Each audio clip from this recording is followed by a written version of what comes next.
ഗുരുവായൂർ ക്ഷേത്രത്തിൽ ഇന്ന് ഉത്രാട കാഴ്ചക്കുല സമർപ്പണമാണ്. കാഴ്ചക്കുലകൾ ഗുരുവായൂരപ്പന് സമർപ്പിക്കുന്നതിന് വേണ്ടിയിട്ട് ഭക്തജനങ്ങൾ നേന്ത്രക്കുലകളുമായി തെക്കേ നടയിലും പരിസരത്തും കാത്തു നിൽക്കുന്നതാണ് നമ്മൾ വീഡിയോയിൽ കാണുന്നത്.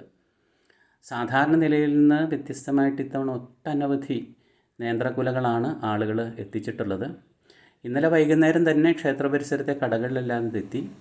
ദേവസ്വം നേന്ത്രക്കുലകൾ സമർപ്പിക്കാനും അവർക്ക് ഭക്തജനങ്ങൾക്ക് ഇരിക്കാനുമൊക്കെ ഒരു സൗകര്യം ഏർപ്പെടുത്തിയിരുന്നു. എന്നാൽ അതിലും കൂടുതൽ ആളുകൾ എത്തിയിരിക്കുകയാണ്. ഇപ്പോൾ തെക്കേ നടയിൽ ശ്രീ ഗുരുവായൂരപ്പൻ ഓഡിറ്റോറിയത്തിൽ ആളുകൾ കാത്തു നിൽക്കുകയാണ്. അതിനപ്പുറത്ത് തെക്ക് കൂവളത്തിൻ്റെ സമീപത്ത് അവിടെ ആളുകൾക്ക് ഇരിക്കാനും നേന്ത്രക്കുലകൾ വയ്ക്കാനുമുള്ള സംവിധാനം ഒരുക്കിയിരുന്നു.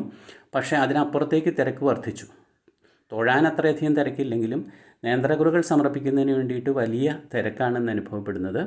കഴിഞ്ഞ വർഷം 800-ലധികം കുലകളാണ് എത്തിയത്. പക്ഷേ ഇത്തവണ അത് 1000 കടക്കുന്ന ലക്ഷണമാണ് കാണുന്നത്. സാധാരണ പണ്ട് ഈ നമ്മുടെ നാട്ടിൽ ഭൂമികളെല്ലാം ഒന്നുകിൽ ദേവസ്വത്തിൻ്റെയോ അല്ലെങ്കിൽ ബ്രഹ്മസ്വത്തിൻ്റെയോ ആയിരുന്നു. അപ്പോൾ ദേവസ്വത്തിൻ്റെ ഭൂമികളിൽ കൃഷി ചെയ്യുന്ന കർഷകർ അതത് ദേവന്മാർക്ക് കാഴ്ചക്കുലകൾ ഓണസമയത്ത് അതത് ദേവന്മാർക്ക് കാഴ്ചക്കുലകൾ സമർപ്പിച്ച് ദേവനെ വണങ്ങുക എന്നൊരു സമ്പ്രദായമുണ്ടായിരുന്നു. അത് ഭൂപരിഷ്കരണ നിയമം വന്നതോടുകൂടി ദേവസ്വങ്ങളുടെ ഭൂമിയെല്ലാം നഷ്ടപ്പെട്ടു. പക്ഷേ ഭക്തജനങ്ങൾ ഇപ്പോഴും ഭഗവാന്റെ കുടിയാന്മാരായിട്ട് കരുതി, ഭഗവാന്റെ ആശ്രിതരായിട്ട് കരുതി അവർ ഉണ്ടാക്കുന്ന നേന്ത്രക്കുലകൾ അല്ലെങ്കിൽ അവർ വാങ്ങിക്കുന്ന നേന്ത്രക്കുലകൾ ലക്ഷണമൊത്ത ഏറ്റവും നല്ല ഏറ്റവും മികച്ച നേന്ത്രക്കുലകളുമായിട്ട് ഗുരുവായൂരെത്തി സമർപ്പിക്കുകയാണ് ചെയ്യുന്നത്. ചെങ്ങാലിക്കോടൻ എന്ന് പറയുന്ന ഒരു പ്രത്യേക ഇനത്തിൽപ്പെട്ട ഏറ്റവും മികച്ച ഇനത്തിൽപ്പെട്ട നേന്ത്രക്കുലയാണ് ഇവിടെ സാധാരണയായിട്ട് കൂടുതൽ എത്താറുള്ളത്. അത് കേച്ചേരി, എടക്കളത്തൂർ, ചിറ്റിലപ്പള്ളി, തണ്ടിലം തുടങ്ങിയ സ്ഥലങ്ങളിലാണ് അത് കൂടുതലായിട്ട് ഉണ്ടാകുന്നത്.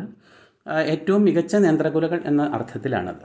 രാവിലെ ക്ഷേത്രത്തിലെ കൊടിമരത്തിന് സമീപം അരിമാവ് കൊണ്ടണിഞ്ഞ് നാക്കിലകൾ നിരത്തിയതിന് മുകളിൽ മേൽശാന്തി ആദ്യത്തെ നേന്ത്രക്കുല സമർപ്പിക്കും. അതിനുശേഷം ദേവസ്വം അധികാരികളും മറ്റുള്ളവരും നേന്ത്രക്കുലകൾ സമർപ്പിക്കും. പിന്നീട് ഭക്തന്മാർക്കും ഇത് ചെയ്യാവുന്ന സ്ഥിതിയാണുള്ളത്. ഇന്ന് ക്ഷേത്രത്തിന് മുന്നിൽ ഹനുമാൻ്റെ രൂപമാണ് പൂക്കളമായിട്ടിട്ടുള്ളത്. ഹനുമാൻ്റെ രൂപം പൂക്കളമായിട്ടുള്ളത് വർഷങ്ങളായിട്ട് ഇവിടെ ഉത്രാട ദിനത്തിൽ പൂക്കളം ഇടുന്ന വീരഭദ്രൻ എന്ന് അറിയപ്പെടുന്ന പുഷ്പവ്യാപാരി അദ്ദേഹം ഇല്ല, അദ്ദേഹത്തിൻ്റെ മകൻ അജിയാണ് ഈ പൂക്കളം ഇട്ടിട്ടുള്ളത്. ക്ഷേത്ര കലാനിലയത്തെ കൃഷ്ണാട്ടത്തിലെ സുമേഷ് എന്ന കലാകാരനാണ് ഇത് അണിയിച്ചൊരുക്കിയിട്ടുള്ളത്. വളരെ മനോഹരമായിട്ടുള്ള ഒരു ഹനുമാൻ്റെ രൂപമാണ് ഗുരുവായൂർ ക്ഷേത്രത്തിന് മുന്നിൽ ഇന്ന് അണിയിച്ചൊരുക്കിയിട്ടുള്ളത്.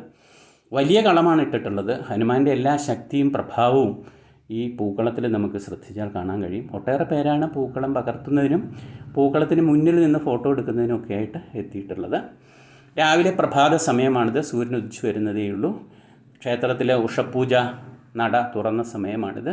ക്ഷേത്രത്തിൽ തൊഴാൻ വേണ്ടി കാത്തു നിൽക്കുന്ന ആളുകൾ, മേൽപ്പത്തൂർ ഓഡിറ്റോറിയത്തിന് മുന്നിൽ കാത്തു നിൽക്കുന്ന ആളുകളെ നമുക്കിവിടെ കാണാം.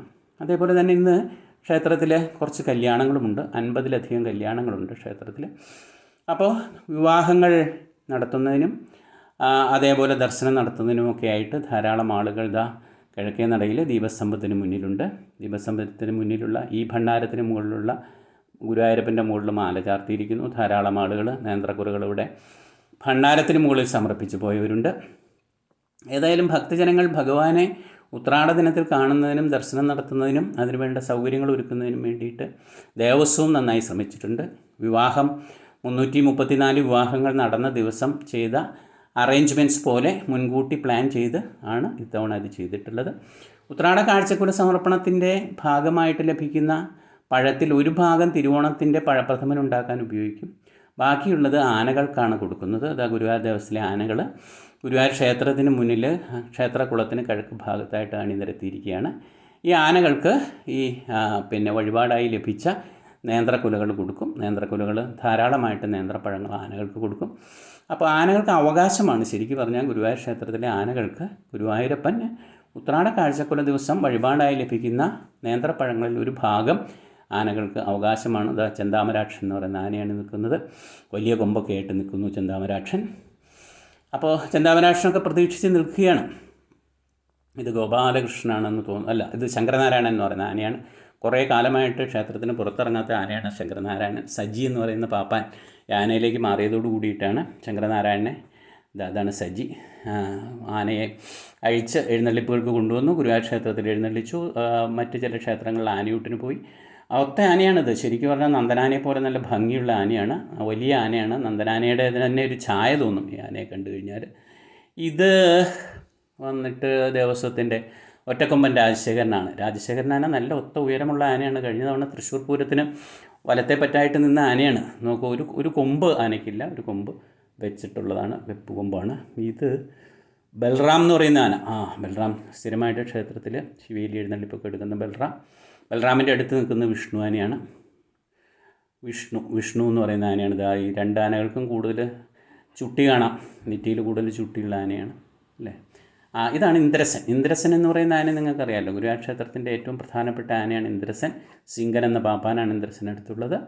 ബാക്കി ആനകളൊക്കെ ഇവിടെ നിൽക്കുന്നുണ്ട്. അപ്പോൾ ആനകൾക്ക് ആനയൂട്ട് നടത്താൻ വേണ്ടിയിട്ട്